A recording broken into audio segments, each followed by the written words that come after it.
Hello, everybody. Welcome to this curator's introduction to Hiroshige, Artist of the Open Road.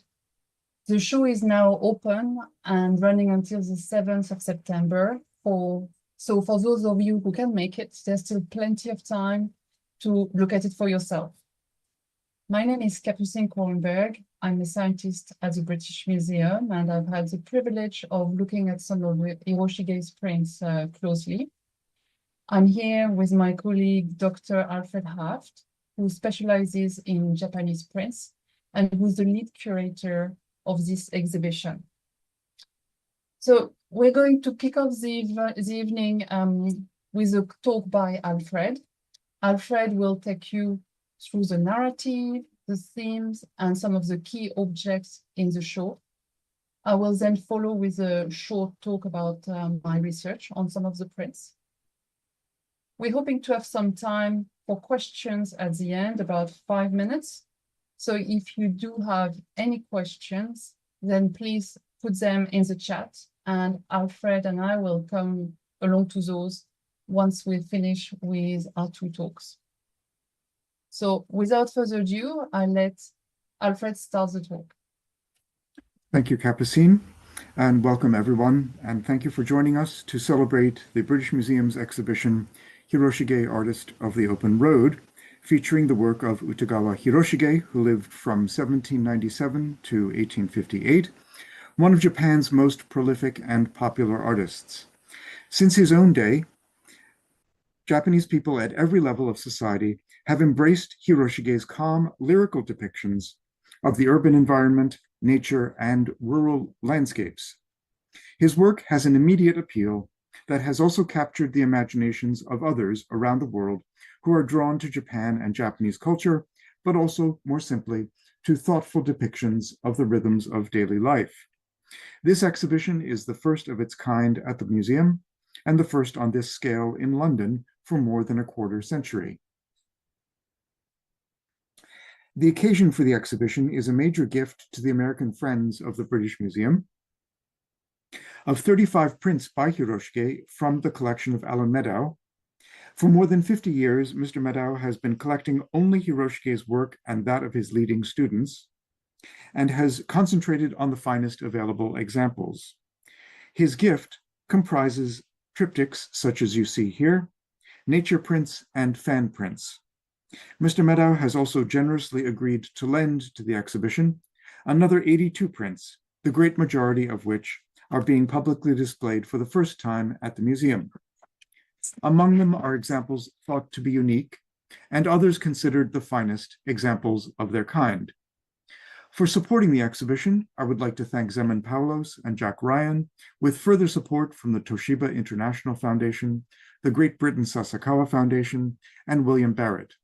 My thanks also go to the other lenders to the exhibition: American Friends of the British Museum, the British Library, the Ebby Collection, Elizabeth Coombs, Ui Tai Chong, Kyoko Kusunoki, Rebecca Salter, Tate, and the Van Gogh Museum in Amsterdam. The British Museum has a long history of collecting, studying, and displaying the art of Japan. Over the past 2 decades under Timothy Clark, we have explored kabuki, shunga, hokusai, manga, nara, and more recently, in the Mitsubishi Corporation Japanese galleries, a special display focused on salon culture in Kyoto and Osaka. The exhibition centered on the painter of this dazzling folding screen, Maruyama Okyo, who founded the widely influential Maruyama Shijo School, specializing in quiet landscapes and gentle nature studies. Okyo's school forms the core of a research project led by Akiko Yano. And Rosina Buckland, head of the Japan section, and Joe Nichols currently have the history of the samurai under review. The Japanese collections of the British Museum encompass around 40,000 objects, ranging from archaeological ceramics and Buddhist paintings to contemporary prints and craft objects.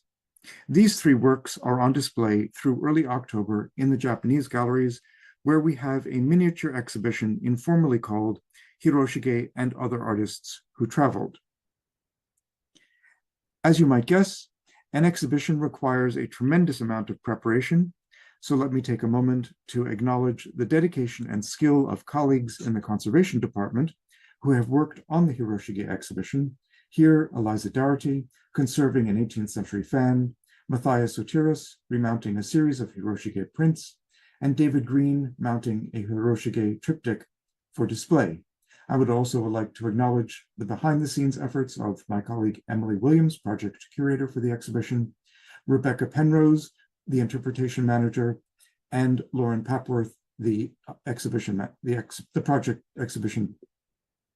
project manager.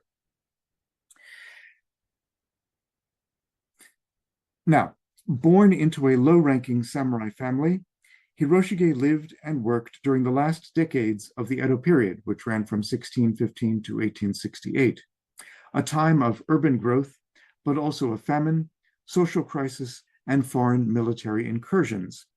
In his art, though, Hiroshige avoided turmoil. This memorial portrait, published shortly after his death, possibly from cholera, is how four leading contemporaries preferred to remember him, a genial and dignified man of sound character. Other sources also reveal that he loved socializing, drinking, and going to the theater and traveling.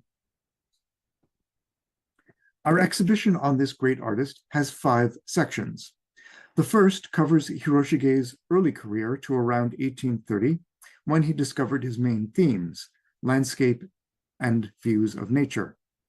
In section 2, we join Hiroshige on a journey along the major highways of his day, first westbound along the coast from Edo to Kyoto, and then back to Edo through the mountains. In section 3, we see Hiroshige's intuitive grasp of the natural world, especially birds and flowers. Section 4 introduces an area that will probably be new to many visitors, Hiroshige's designs for disposable fans. And finally, in the last section, Hiroshige becomes a spiritual mentor to artists east and west from the late 1800s right up to today. Hiroshige was orphaned aged 12 and inherited his father's title of shogunal fire warden. A superior in the fire department may have given him basic training in the painting techniques of the Kano School, the official painting academy of the Tokugawa shogunate.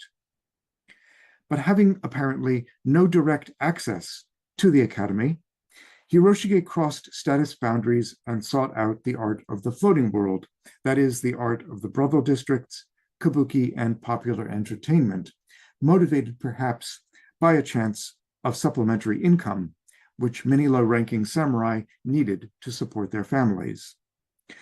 Around 1811, Hiroshige won a place in the studio of Utagawa Toyohiro, whose quiet approach to popular subjects seems to have agreed with his new apprentice. Around a year later, Toyohiro granted his pupil the new art name Utagawa Hiroshige. More than a decade of designing pictures of beautiful women and actors, the standard fare of the floating world, would follow before Hiroshige turned his hand to landscapes. And here you see examples of the kind of work he produced from the late 1810s to early 1830s. On the left, prints based on popular kabuki plays, and on the right, others depicting the yujo, or sex workers of Yoshiwara, Edo's only officially licensed sex worker district. Sometime around 1830, Hiroshige discovered that he had an aptitude for depicting landscapes, and the subject dominated his art from that point through the end of his career. In particular, he became known for tranquil views of famous places and city life, almost certainly influenced by the gentleness that characterized much of the landscape art of the Maruyama Shijo school, which I mentioned earlier. Soon, he broadened his repertoire to include scenes from across Japan. This view of a ferry crossing the Fuji River exemplifies the serenity of his mature work. The effect is achieved through a clear and simple design and skillful gradation, or bokashi in Japanese, in the sky, mountain, and water. The technique creates a sense of three-dimensional space, extending across the water to Mount Fuji, the distant hills, and beyond. And here, under a chilly gray sky, a wealthy merchant family explores the city of Edo, which heavy snowfall has transformed into a white garden. Filling the middle distance is the Sumida River, which ran north-south through the city and whose banks were popular places for strolling. Hiroshige's interest in people from all walks of life led him to include 2 boatmen and a man poling a raft of logs. Further on, you'll notice the glowing yellow horizon. In no other surviving example of this design is the color so well preserved. This detail shows a young woman walking ahead of the group and testing the snow's depth with her umbrella as she reaches back to help her mother. The composition brings into proximity 2 otherwise disparate social worlds, that of the family and that of the workmen on the river. Small but telling details like this occur throughout Hiroshige's work. At the beginning of the Edo period, as early as the 1630s, the Tokugawa samurai government prohibited all Japanese to travel abroad. But 200 years later, in Hiroshige's time, there was a burgeoning interest in domestic journeys. Samurai lords with hundreds of attendants made their way to Edo to pay their respects to the shogun.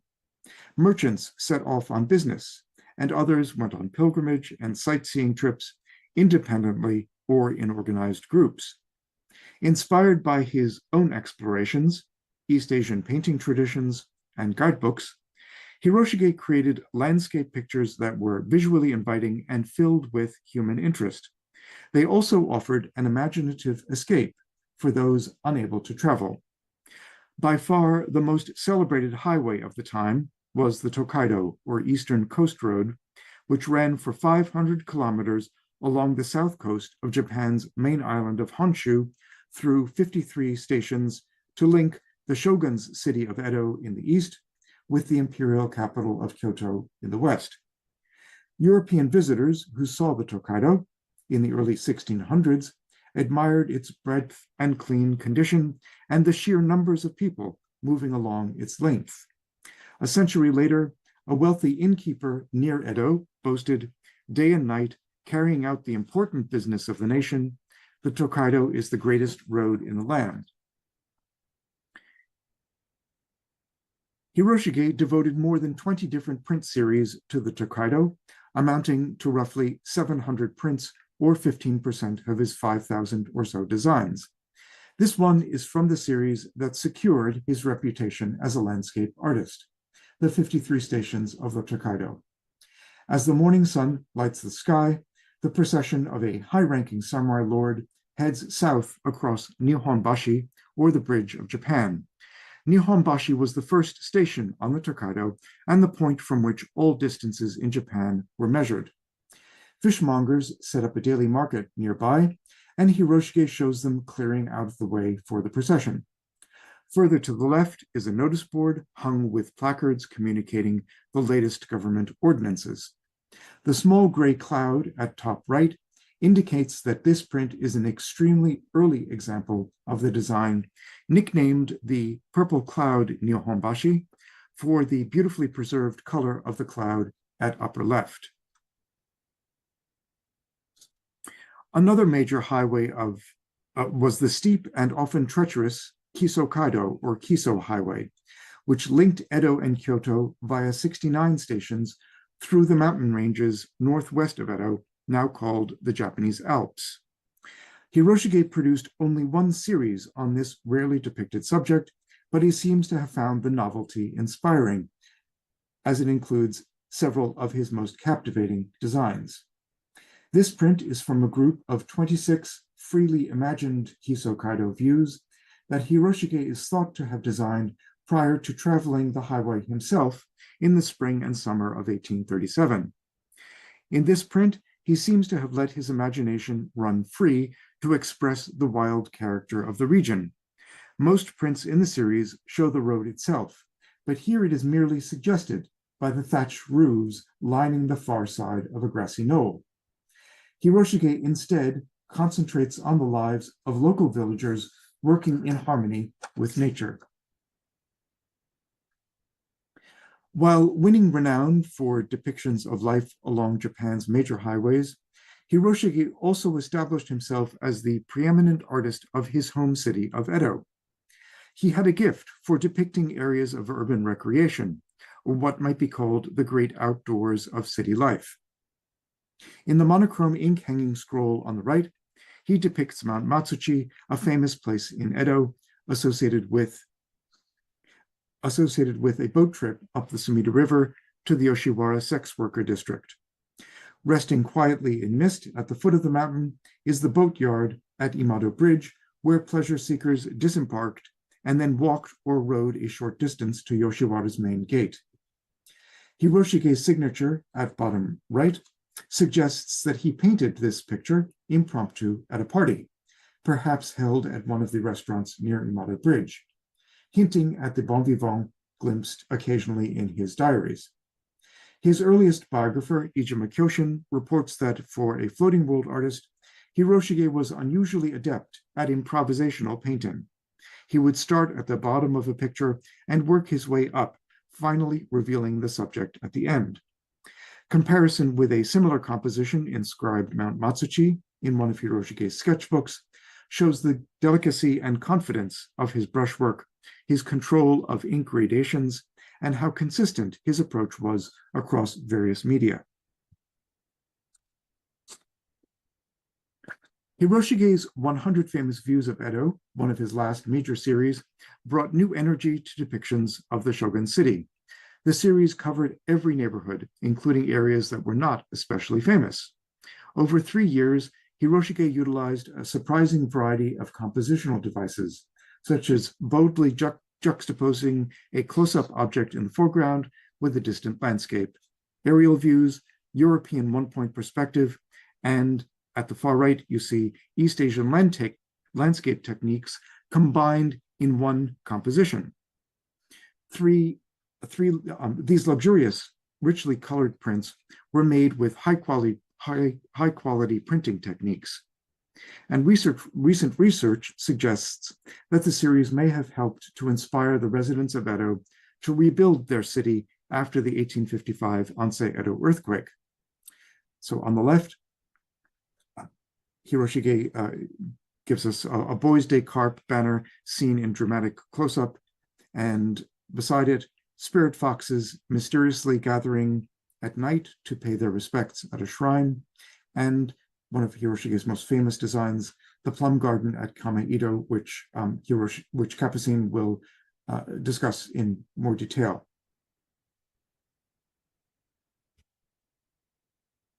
So Hiroshige is perhaps best known for his landscape prints, and these do comprise the greater part of his work, but he also had a wonderful way of depicting scenes from nature.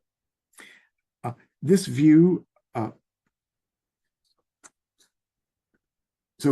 street vendors helped to bring the exotic side of nature into people's daily lives with displays of fighting roosters, parakeets, quail, and songbirds. Bird vendors may have prepared the way for bird and flower tea houses, such as we see here, which were a permanent fixture for elegant city dwellers to stroll and take in natural sights that might have been otherwise known to them only through encyclopedias, natural histories, and illustrated books. And in this case, we see here unmarried young women, their mothers, and other visitors admiring a woodpecker, exotic birds, while looking forward to a cup of tea prepared by the two hostesses at upper left. Hiroshige may not have had access to major art collections, but he certainly could have learned about developments in painting through illustrated books, such as this, which recreates in printed form the kind of detailed painting that was made famous in Japan by the Qing artist Shen Chuan. Hiroshige's depictions of nature, especially his bird and flower prints, have a feeling of spacious movement, suggesting an intuitive bond with the natural world. Many are inscribed with poems, reflecting the strong links between nature and poetry in Japanese culture, and the high level of literacy at the time. His nature prints contributed to a sudden flourishing of the genre in Japan from the 1830s and furthered his popularity. Capucine will go into further detail on this, but here I just briefly like to mention that print production began with the publisher, who hired the artist, block cutter, and printer. Hiroshige worked for around 90 publishers, but only a few had the means to produce his most luxurious bird and flower pictures.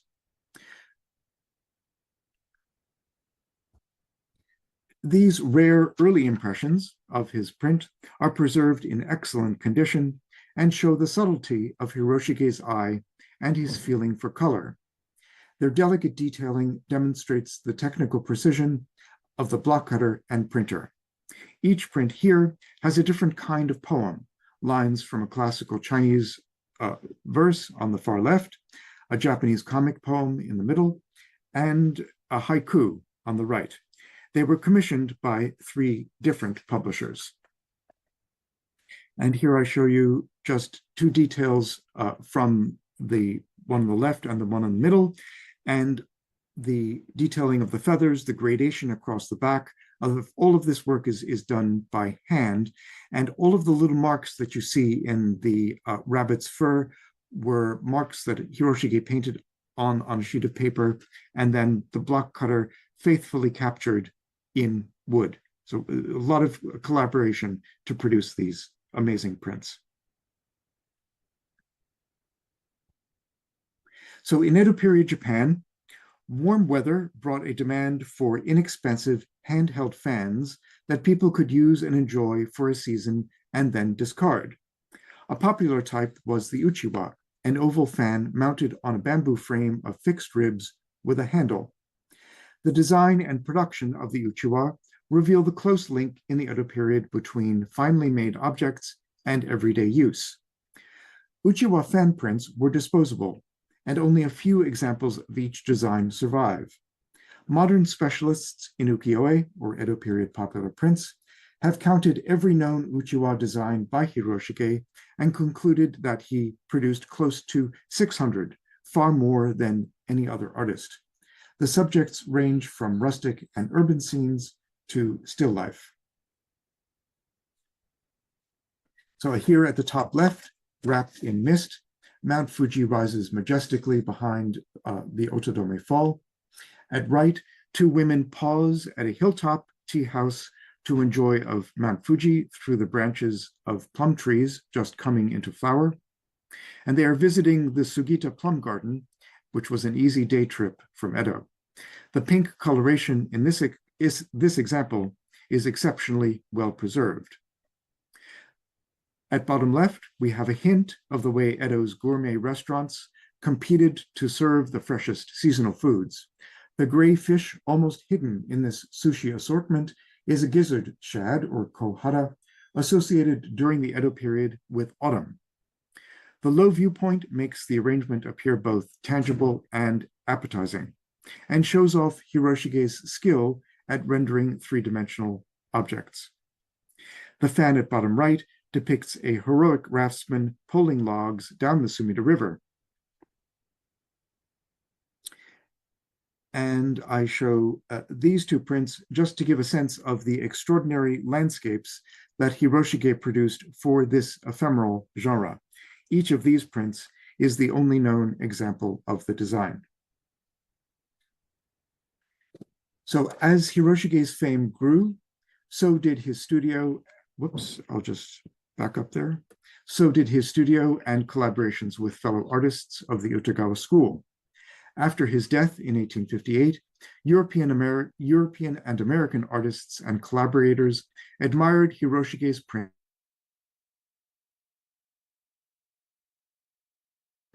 century movement known as Japanism.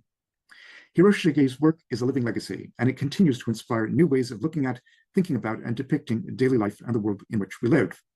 Van Gogh drew this landscape in Arles in the summer of 1888, the year after he and his brother Theo had purchased more than 400 Japanese colored woodblock prints, including an example of Hiroshige's sudden reign over Ohashi and Otake, which I showed earlier. And in that print, Hiroshige combines 3 distinct viewpoints, looking down, across, and up, in accordance with traditional East Asian practice.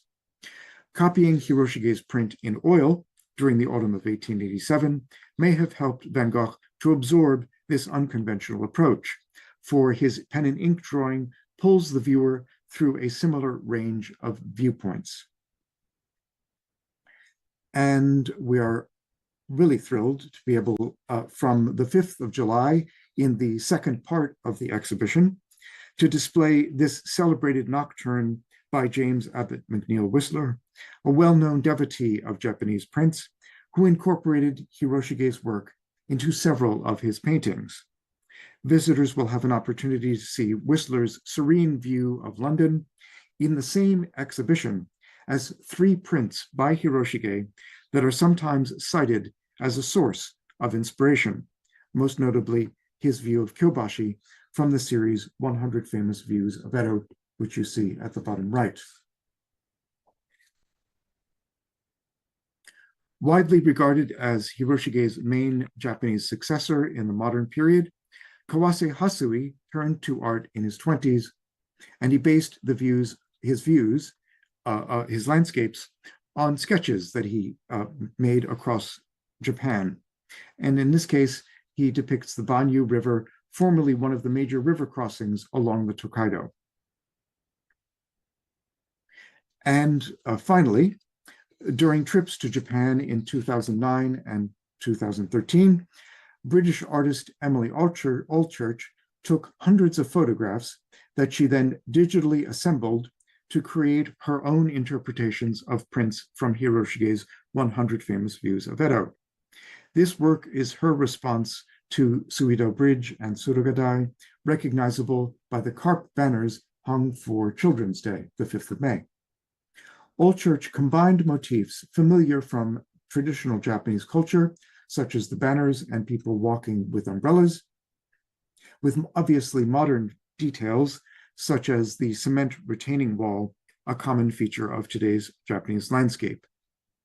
By weaving together such similarities and differences with the past, Allchurch engages in a thoughtful dialogue with her great predecessor to consider long-term continuity and change in Japan's culture, society, and environment. So now I will turn the stage over to my colleague Capucine, who will take us into detail in the process of woodblock printmaking. Capucine. Thank you, Alfred. So yes, what I would like to take you through a journey now, how the woodblock prints were made, because when we think of a print by Hiroshige, it's really easy to assume that it was the creation of just one artist, but this was actually not the case. A woodblock print was a result of the collaboration between 4 people, and the person at the head of this commercial enterprise, because it was a commercial enterprise, the production of woodblock prints, was a publisher. Publisher would often have a print shop where he would sell the prints, and he would be the one appointing the 3 craftsmen responsible for making the prints. And these are represented here in this triptych by Utagawa Kunisada. So if you see here, these are all women. I just want to point out that this is an imaginary scene because, as a rule, women were not involved in the production of woodblock prints. So here we have the artist who's making a design. Over there, we have the block cutter. You can see she's holding a chisel and a mallet to cut the woodblock. And over there, we have the printer who's having a break. You can see she's holding a pipe in her hand, and she's surrounded by all the materials she needs to make the print. So Hiroshige's role in this enterprise was to make a design. So this would take the form of a very detailed drawing, such as this one, which is a block-ready drawing or anshitae. And all the lines you see, they correspond to outlines that will be outlined in the print. But this was not the only thing that Hiroshige would do. He would also give instructions about which color to be used in which area and which printing effects to use. So once he's made his drawing, the Enchite, it was passed on to the block cutter, who would apply it on a block of mountain cherry wood that was really dense. And as you can see here, the block cutter would carve through the design. So the Enchite was pasted down on the block, and it was destroyed as the block cutter would carve through the drawing. It would remove all the wood around the artist's lines that didn't need to be printed out. And on this picture, you can see, I mean, how much skill and the precision that is needed to make a key block, the block with all the lines. And if you have the chance to go to the exhibition and see the prints, the Hiroshige prints for yourself, I would really urge you to have a look at the characters, to look at their hair, and you'll see that the block cutter has carved individual strand of hair. They're so fine. It's absolutely amazing. So the next step would be the printer. So you can see here the printer with the key block in front of him. And the Japanese technique for printing was really very ingenious, very different from the European printing technique that involved heavy machinery. This one you'll see. So the first step was to apply ink on the block, and then the printer would spread the ink evenly all over the block, and this was not so easy to do. Then the final thing was to apply the sheet of paper on the block. Oh, sorry. And then using the baron. So the baron is this pad that you see here. It's made of bamboo and cord. The printer would apply a lot of pressure, rub the sheet of paper very vigorously against the block, so the ink on the block would be transferred onto the paper and then leave the paper. And this was the first stage. Afterwards, the printer would repeat this operation with color blocks. So there would be a new block for like the yellow color, the blue color, and so on. So the print would be built layer by layer. And so this is just to give you an idea. So this is a print by Hiroshige, and these are some wood blocks that were used. They're not historical wood blocks. They're about century old. This is for a later reproduction, because most wood blocks have unfortunately not survived, but it gives you an idea of what they look like. So you've got one block, the one at the bottom left corner, which was for the outlines, called the key block, and then you had 10 color blocks for all the colors. And as you can imagine, the paper that was used by the printer had to be really tough. I mean, if you look at a sheet of paper, at a print, you'll be quite amazed by how thin it is. I don't think it would be much thicker than a normal piece of paper today, but its properties are absolutely amazing. So it's really strong. It has to withstand this intensive rubbing that is done at each printing stage. And this is a special paper, a special Japanese paper made by hand. It's called kozo paper. It's made from the inner bark of the mulberry tree. This is a process that's still done today, although there are less and less people who know how to do this. And I'm also showing you here a micrograph. So it's a picture I've taken myself in the lab of the paper in one of the prints. And you can see these very long fibers. So this is what's really special about this paper.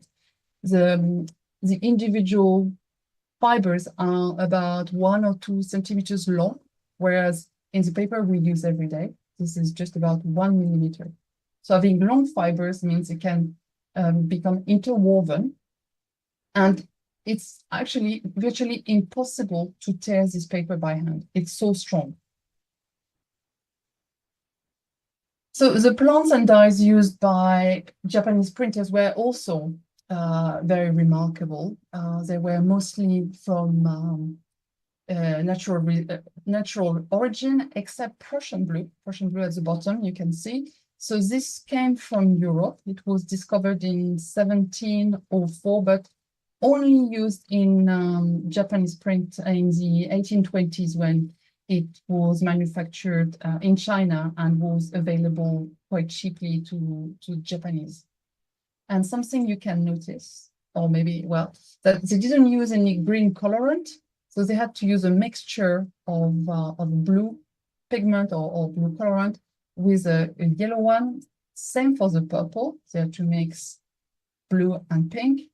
And also very rarely they use the white pigments. The white you see in prints, it corresponds to the color of the paper. It's areas of the paper that have been left unprinted. So printing, making a woodblock print is quite a complex enterprise, and sometimes mistakes happen. And this is a mistake. I mean, I don't know if you can see it. I only saw it when the print was installed in exhibition. When I see the picture, I've not seen it, but I'll show you where this little mistake is. So it's a carving mistake. It's a piece of the rock behind the pier, which has been left white instead of being printed gray. I'm not sure exactly what happened. It's possible that Hiroshige forgot to annotate on his print proof that this little area needed to be printed in gray, or it's the woodblock cutter who forgot to cut it out. But anyway, it's not very noticeable. It's just so I wanted to show you this. So prints were really cheap.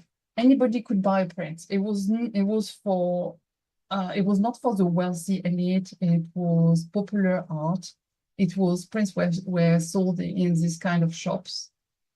And they were printed on demand. So if customers were willing to buy a design, the publisher would continue to have it printed. And Hiroshige was so popular that the print runs got to numbers never achieved. I mean, scholars think that up to 15,000 impressions were made of Hiroshige's most popular design, which is an incredible number. And I have said that Hiroshige was responsible for the colors and the printing effect of the prints, but that's not entirely true. That was true for the first editions, but not the later one. And I'll show you this in a little while. So if you're wondering what people did with their print in the Edo period, Hiroshige gives us a clue here. This is a print showing the Taoist station. We've got in the center of the print, we've got samurai's procession coming into town, and there are a tea house on each side. And if you have a good look here, you can see that on the walls of the tea houses, prints have been pasted on the wall as a decoration. So this is what people did with their prints. And when they were tired of them or they wanted something new, they would just discard them and buy new ones. So looking for Hiroshige's vision. So I was telling you just before that Hiroshige made the design for the first prints, and this is an example where I believe this is an early print.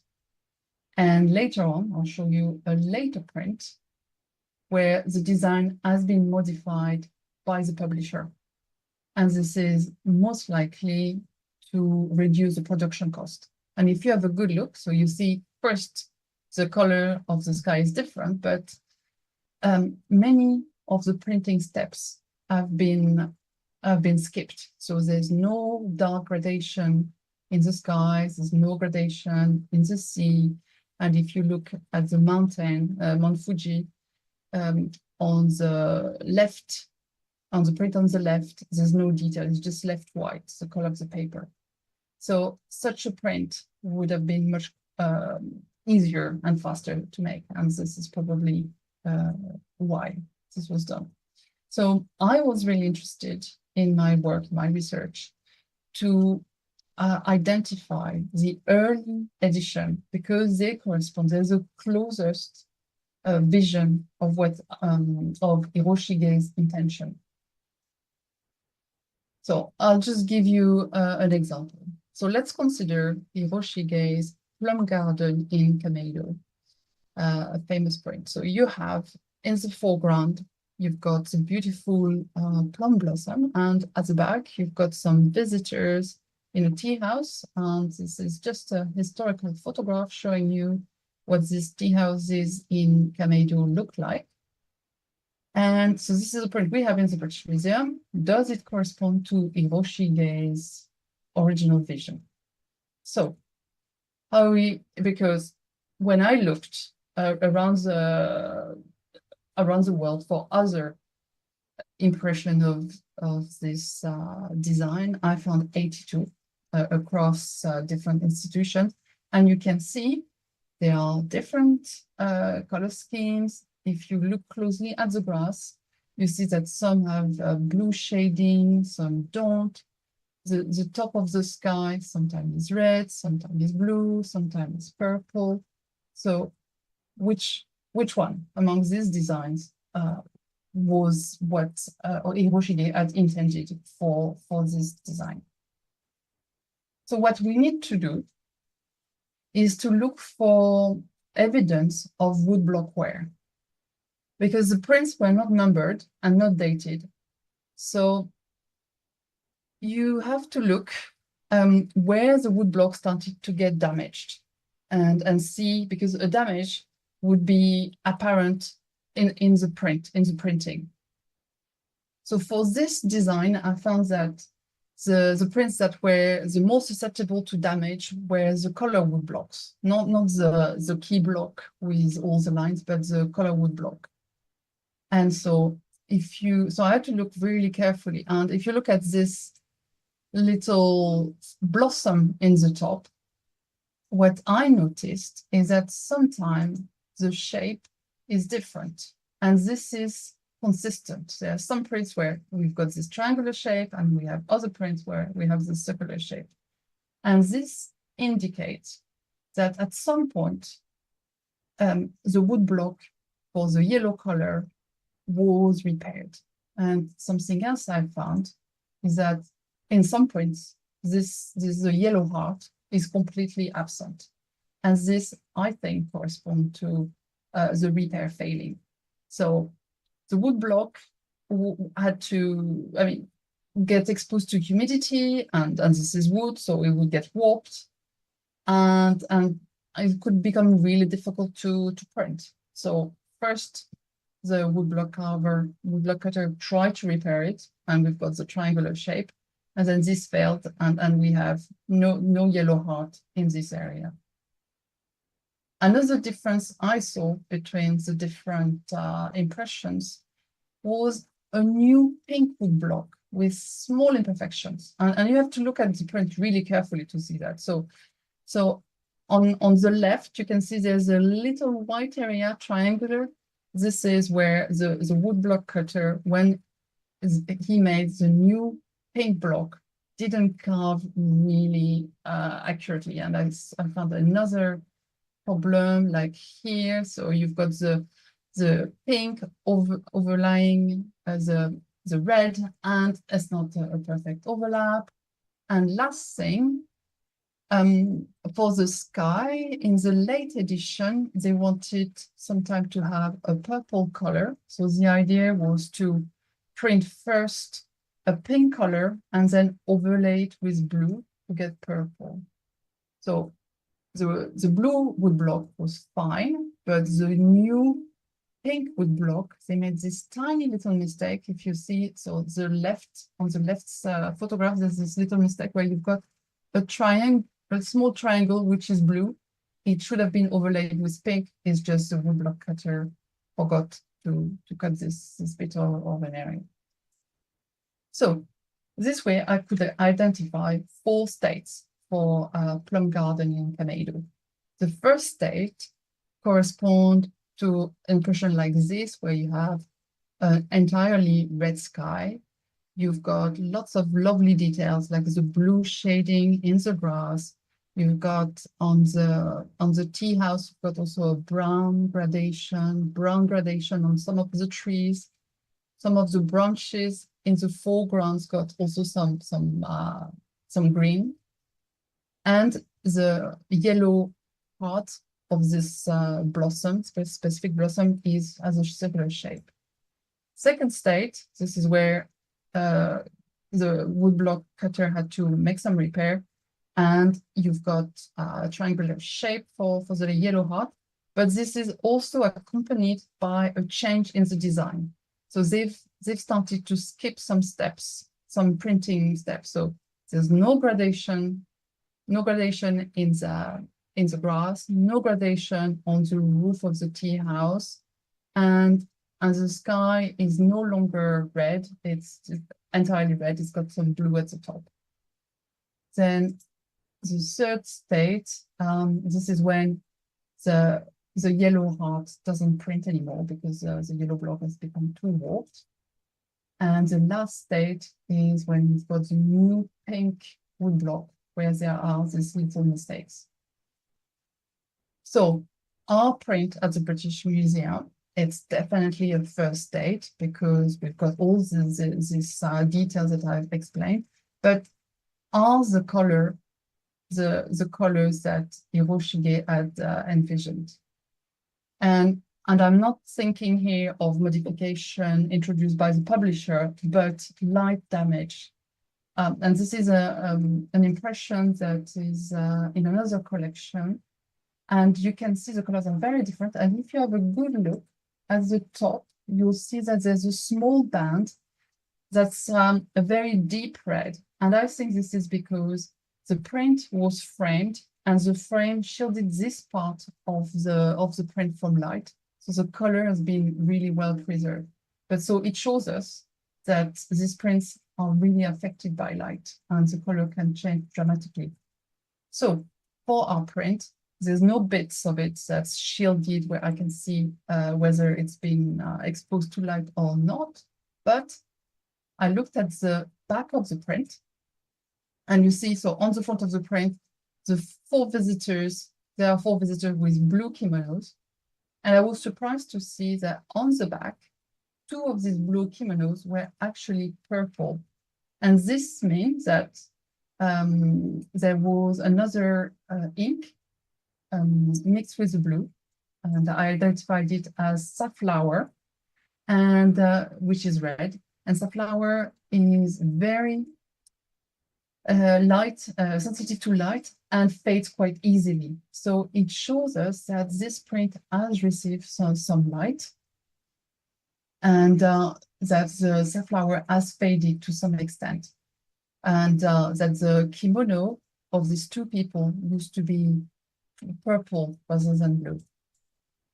So the color of this, we know now that they've changed slightly. I mean, it's still very well preserved colors, but the print we know probably look different.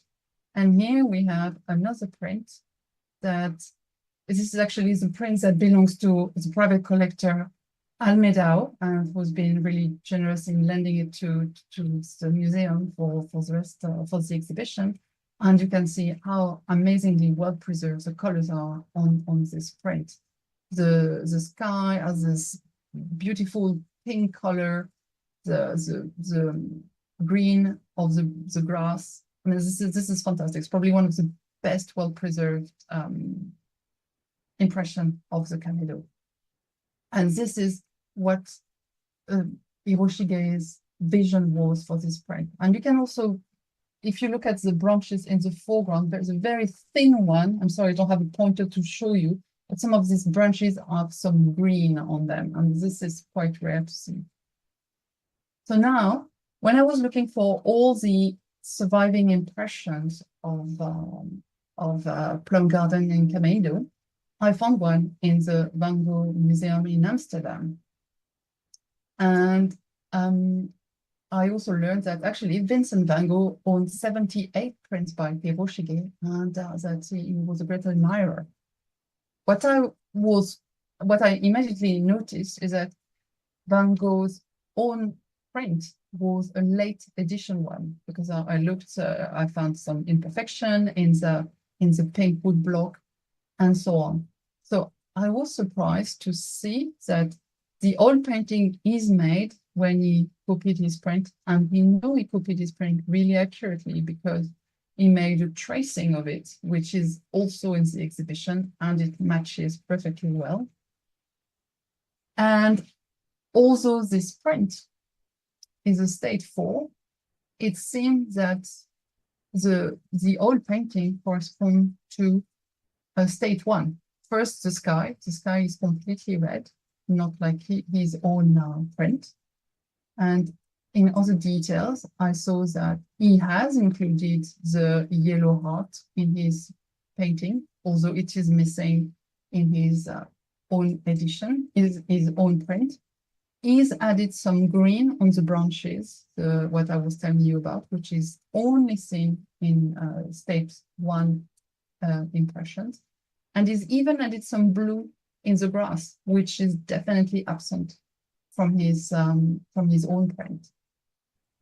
So it shows us that just like today, like us today, Van Gogh wanted to get as close to Hiroshige's original vision as he could, and he really cared about what was Hiroshige's artistic intention for the print.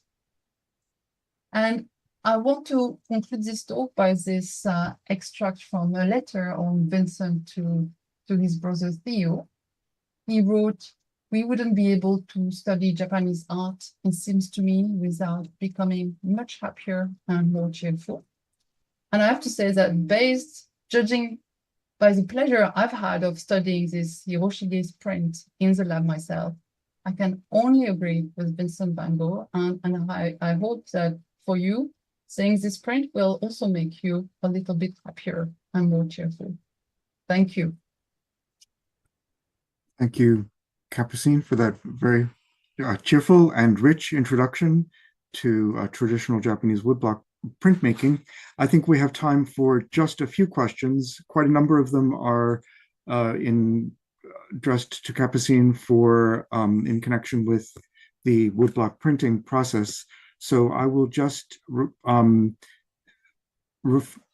cover a couple of them that refer to the area that I am familiar with, which is that there were, one is in connection with Japanese women artists who worked in woodblock prints. There were a few known, but one is one of Hiroshige's contemporaries is Kuniyoshi, and Kuniyoshi's daughter her signature appears in a couple of his prints, but very few women are known to have worked as Japanese print artists, although there were a number of female painters at the time. So that is an interesting phenomenon. Another question related to that there is a second part to the exhibition. About a third of the prints are changing. From July 5th, there will be about a third of the prints, particularly the bird and flower prints and the fan prints, but also some of the landscapes in the 100 Views series. And that is, as the Inquirer suggests, on account of, for conservation reasons, because the pigments are extremely light sensitive, as Capucine mentioned. So that's part of our duty as curators to preserve these works for future generations. And another question is related to Prussian blue, which first reached Japan in the mid 1760s, but as Capucine mentioned, became commercially available for publishers and therefore viable for commercial printmaking in the late 1820s. So I think that, Capucine, can you see the questions? I'm not sure I can see the question. Oh, maybe chat. Or shall I read them? Maybe read them because I... Okay, I've got them here. Okay, so there's quite a number related to woodblock printmaking. The first is, if the block cutter destroys the original drawing, how are subsequent blocks cut for each color? Well, because they had the key block, they would print several times the key block, and then they would add the color on this print proof. And then so each of those marked areas on the proof prints would then become the basis for its own color. Yes, exactly. So you'd end up with a set of, say, 6-7 blocks. Yeah, so you made so you had all the outlines. You had the key block made first. The printer would make, I don't know, like 10, 20, give it to the artist and ask him to indicate on each of these print proofs where does the red color goes, where does the yellow color goes, and so on. So that's how it was done. And there's a question about how many copies of each print would Hiroshige himself have produced. And so I'd like to just sort of start by saying Hiroshige himself never produced any prints. So over time, how many copies of each print would have been produced? Well, nobody's sure, because as this was not fine art, this was commercial art, nobody kept really records. So we know that to make a profit, to make a good profit, publisher had to, I think, make at least like 3,000 or 4,000 impressions. So, and it seems that Hiroshige's prints were so successful that scholars have said it's probably 15,000 or 20,000 impressions, but this is all conjecture because we don't know. But that sounds right. So there's also a question related to how is it determined that a woodblock print is indeed a first edition? And I think you addressed some of that in the details, the fineness of some of the surviving details, comparison of where chips are, areas of design are lost, the colors, and so on. Is that correct? Yes, I mean, if you just look at one impression, one print, you can't tell. You need to have several prints, and you need to compare them and try to work out which areas have been affected by woodblock wear, and so on, because so many, how so the ink was applied on the print, how much pressure, this is complicated. But yes, by comparing different prints, the different impression of the same print, then you can have an idea of the publication chronology. And one more question about process, which is how is it possible that each of the colors is in the right place in the drawing, in the final print? How is that achieved? I mean, well, so I mean, it was really clever. They had some marks, I mean, they called Kento. And yeah, Kento marks, special marks on the each block to align the paper. And sometimes this needed to be adjusted because the wood blocks would start to become distorted, but usually it worked really well. So yeah, you had little I don't know how to say, little clues on in the corner and along the side on where to position your paper exactly, and that was a way of doing it. So these are registration marks, and they're in the same place. They're in the same place on every single block. So it guarantees that you're placing the paper down exactly where the color should appear. It's a very simple but clever system. I'll just address one more question, which is that there are signatures on each print, and there are text areas of text. So I'll just respond to this question, I think, which is there's a lot of text on these prints.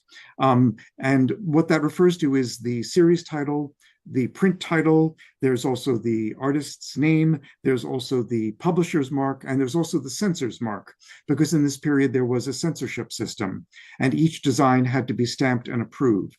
So that over time, there's a lot of marks that accumulated on these prints, and every single print that you see has to have all of these marks, but it helps indicate what you're looking at. It gives people a clue. But there are prints which have no title or series. And they have sort of more of the feeling of a picture, of almost a painting. So you can see that there was quite a wide market for prints. People are interested in pictures, people are interested in series. It's a really extraordinary phenomenon. The variety of prints that were produced, the sheer numbers of each design, and so on. Once you begin to think of it, the printing industry is an extraordinary phenomenon in Japan at this time. But I think that brings us to the end of our time this evening. And many thanks to all of you for joining us. We hope that you will have a chance to see the exhibition in person. And we look forward to welcoming you on the 3rd of July at 5:30 in the evening London time for insights into the art of Japanese woodblock printing from the practitioner's perspective with scholar Matsuba Ryoko, printmaker Dave Bull, and contemporary artist Koya Abe. So until then, it's thank you and goodbye from the British Museum.